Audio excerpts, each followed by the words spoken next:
¿Qué tal? ¿Cómo estás? Este es el último punto de vista que dedico al tema de la cristianofobia, este término acuñado por un académico judío que, como hemos señalado, se sorprendió de ver cómo en el mundo cultural, de los medios de comunicación, de Hollywood, de la academia, se atacaba al cristianismo como no se atacaba a ninguna otra religión o grupo étnico, ¿no? Y señalaba que existía un último gran prejuicio en el mundo de hoy, que era la cristianofobia. Hemos señalado que la cristianofobia tiene 4 expresiones. Una cristianofobia cultural, la que se ve en el mundo de la academia y en el mundo artístico. Una cristianofobia ideológica, porque en el fondo toda ideología es absolutista y cree que solo esa ideología va a poder salvar el mundo y naturalmente colisiona con el cristianismo. Existe una cristianofobia religiosa. Hemos señalado cómo la mayor cantidad de cristianos perseguidos hoy por hoy en el siglo XXI se encuentran en países musulmanes, pero también son perseguidos en países supuestamente de cultura religiosa tolerante, el hinduismo en la India, o incluso el budismo, una religión supuestamente pacífica, pero que persigue ferozmente a los cristianos en países como Myanmar, la antigua Birmania, o en otros países del sudeste asiático, de la antigua Siam, como Camboya o Laos. Vamos a hablar ahora de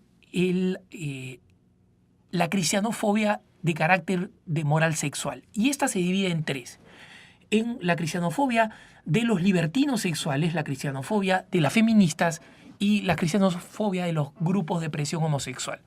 En el primer caso, me atengo simplemente a lo que decía Bertrand Russell, este intelectual inglés, famoso matemático y lógico, que debatió con un sacerdote jesuita, filósofo, el padre Frederick Copleston, y que escribió luego de este debate un libro que se llamaba ¿Por qué no soy cristiano?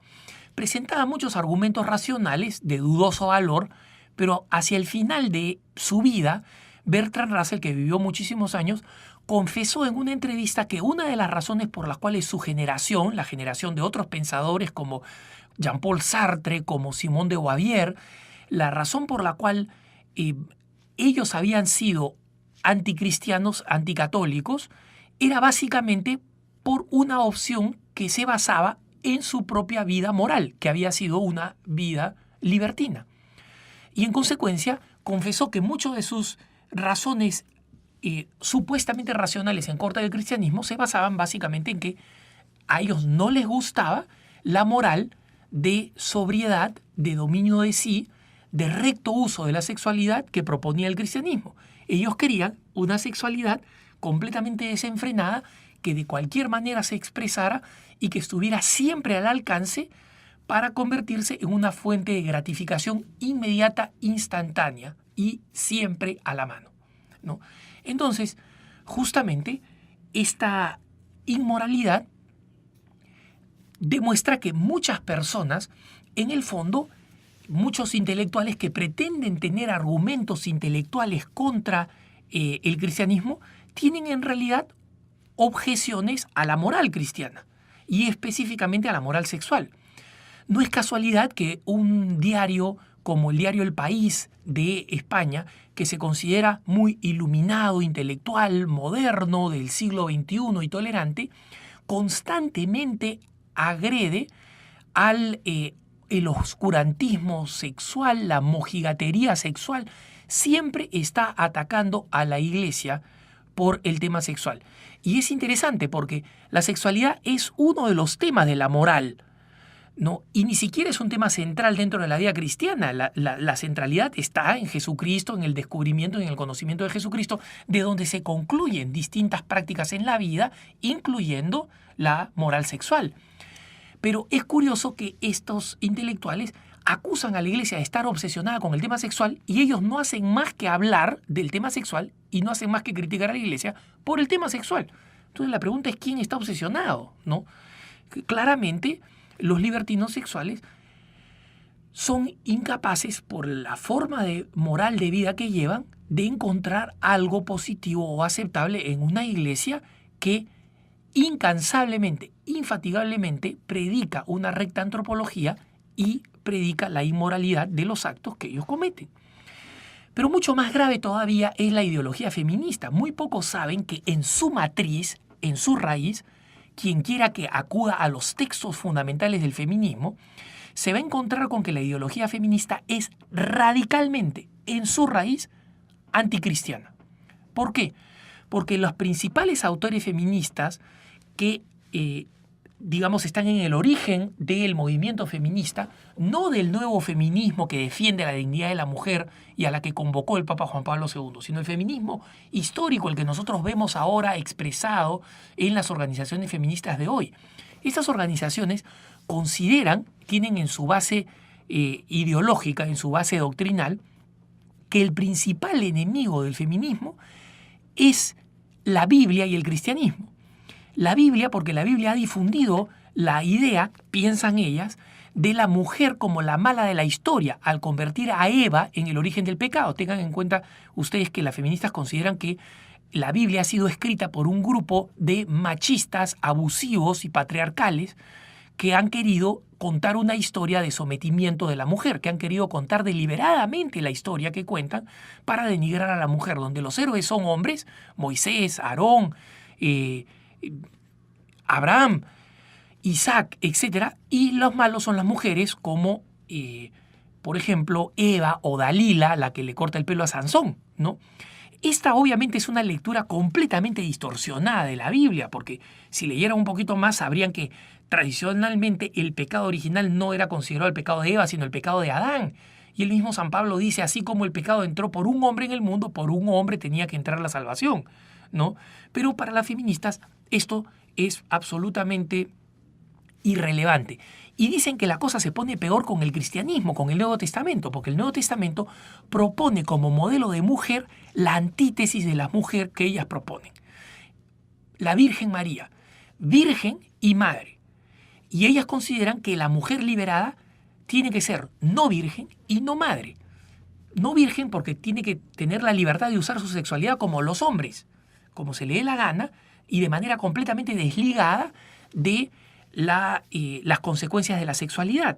Ellas también tienen que ser libres y no tener que pagar las consecuencias de la sexualidad que son los hijos. Y por eso son promotoras fanáticas del control natal y del aborto como solución última para que la mujer tenga su sexualidad libre.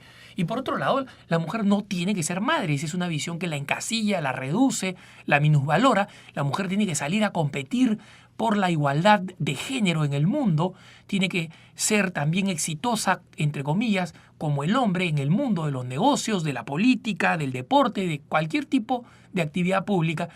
Y el hecho de poner como modelo de mujer a la Virgen María, que es virgen y que es madre, se está mutilando la identidad de la mujer, tal cual, se le está mutilando, ¿no? Y esa es una barbarie que se cometen contra las mujeres. Entonces, en general, la ideología feminista cree que las mujeres tienen como enemiga principal las religiones y entre las religiones la más importante el cristianismo.